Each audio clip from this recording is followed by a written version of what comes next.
Wysteria, energy, twister.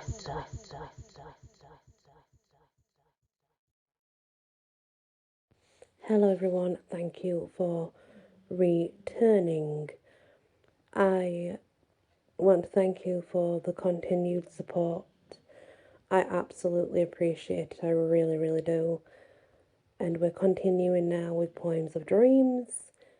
We're now on Moonlight, and to dream of moonlight is a beautiful omen. It can mean many things depending on the rest of the dream, but to dream of the moon and moonlight is always positive.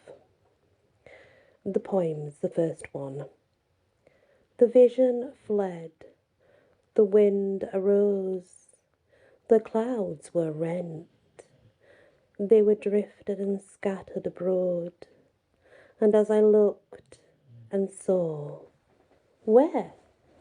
Through the clear blue sky, the silver moon moved in light serene.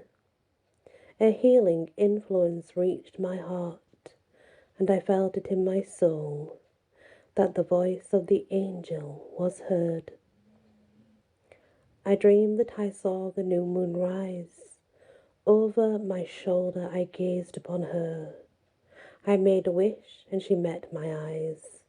And I'll tell you it truly, I will, on my honour. I did not wish for silver or gold, though I might have had them, or diamond or pearl, but I wish for that I might in love clasp hold, ere long to my bosom, my own dear girl. Full moon, high sea, great man shalt thou be, red dawning, stormy sky, bloody death shalt thou die. He sleepeth well, and in his dream is bright, under the moonbeams, chilly and white. The next is morning star. To dream of the morning or evening star, a shining clear and bright, means you will go on very much strange adventures. However, today, the morning star can be many things, and one of the things that the morning star does represent is Lucifer, because Lucifer's the angel of light. So it can mean many different things to many different people. It depends on their beliefs, and it depends on the aspect of the dream, but in general it's always a positive one. The poem. At night, methought in dream, a shape of sleepless beauty did appear. It stood like light on a careering stream of golden clouds which shook the atmosphere. A winged youth, his radiant brow did wear the morning star, a wild dissolving bliss. Over my frame he breathed, approaching near, and bent his eyes of kindling tenderness near mine, and on my lips impressed in lingering kiss, and said, a spirit loves thee, mortal maiden, how wilt thou prove thy worth? Then joy and sleep together fled, my soul was deeply laden, and to the shore I went to muse and weep, but as I moved, of my heart did creep a joy less soft, but more profound and strong than my sweet dream, and it forbade to keep the path of the sea shore, and that spirit's tongue seemed whispering in my heart, and bore my steps along.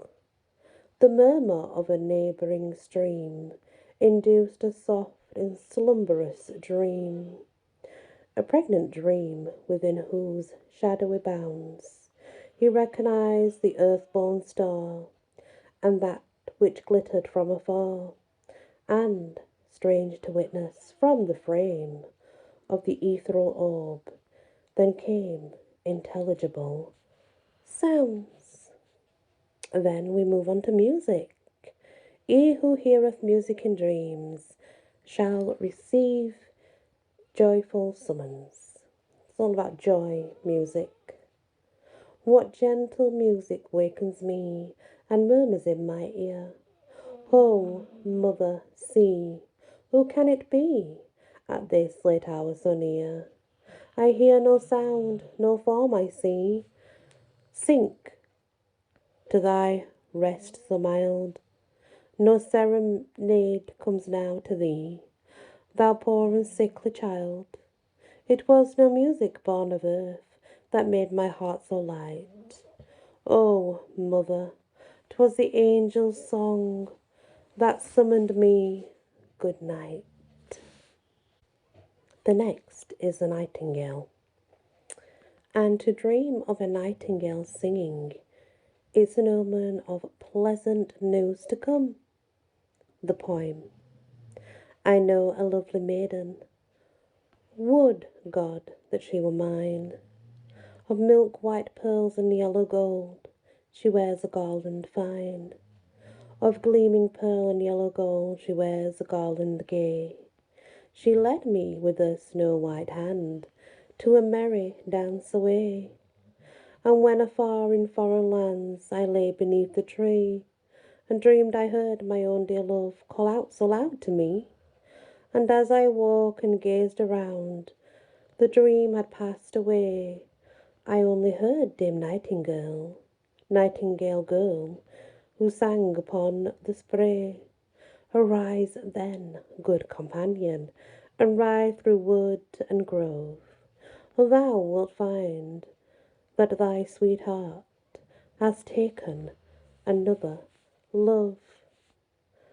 I tarried not, I waited not, but rode o'er rock and wold, and heard the wild birds sing around, the young birds and the old. I tarried not, I waited not, till I my dearest found. Ah, how couldst thou forgot the love to whom thy heart was bound? Ah, how could I forget thee, bright diamond thou art, whom I have worn enshrined so long within my heart? Ah, nymphs. Now, back then to dream of nymphs, it was melancholy, like sadness. Especially if it was to do with water nymphs, it was very melancholy. Now, there is many different meanings to nymphs in dreams. There's some fun, some positive, some negative, but you have to put the whole dream together, so. Anyway, the poem. And the much softness lulled me to sleep, when in a vision, as it seemed to see, triumphal music from the flood arose, and when the sovereign we embarked at sea, and 'twas by fair London for his pleasure rose, whose tender welcome the glad city shows, the people swarming on the pestered shores, and the cold waters overspread with oars. A troop of nymphs came suddenly on land, in the full end of this triumphal sound, and me encompassed, taken hand in hand, casting themselves about me and around, and so down set them on the easy ground, bending their clear eyes with a modest gaze upon my swart and melancholy face. The next one. Alas, the moon should ever beam, to show what man should never see. I saw a maiden on a stream, and fair was she. I stayed a while to see her throw her tresses back, that all beset the fair horizon of a brow whose clouds were of jet black. I stayed a little while to view a cheek that wore in places of red the bloom of water tender bloom, daintily spread. I stayed to watch a little space the parted lips, if she would sing. The waters closed above her face with many a ring, and still I stayed a little more. Alas, she never comes again. I throw my flowers from the shore and watch in vain. I know my life will fade away. I know that I must really pine, for I am made of mortal clay. But she is very divine. And the next is owl. To dream of owl is good fortune. It usually entails of an eccentric character. To hear their cry can mean sorrow, but also today an owl can mean wisdom and knowledge, and it can even mean a spirit guide as well. So, the poem: Grim night on the earth did frown, and I in careful bed had laid me down. Wherefore, musician that with sweetest breath had wont to lull my watchful sense asleep, the ghastly owl, the fatal bird of death, that on my chamber wails therein did keep, in my poor trembling heart impressed deep, the fears of death with her too loudly note, which oft she strike through her baleful throat. Bishop Bruno awoke in the dead midnight, and he heard his heart beat loud with affright. He dreamt he had rung the palace bell, and the sound it gave was his passing knell. Bishop Bruno smiled at his fears so vain. He turned to sleep and he dreamt again. He rang at the palace gate once more, and death was the porter that opened the door. He started up a fearful dream, and he heard at his window the screech owl scream. Bishop Bruno slept no more that night. Oh, glad was he when he saw the daylight. And that's the end of this part, guys. Thank you so much for listening. I truly appreciate it. And I do hope that you come back to enjoy the rest of the poems. Many blessings. Wysteria, energy, twister.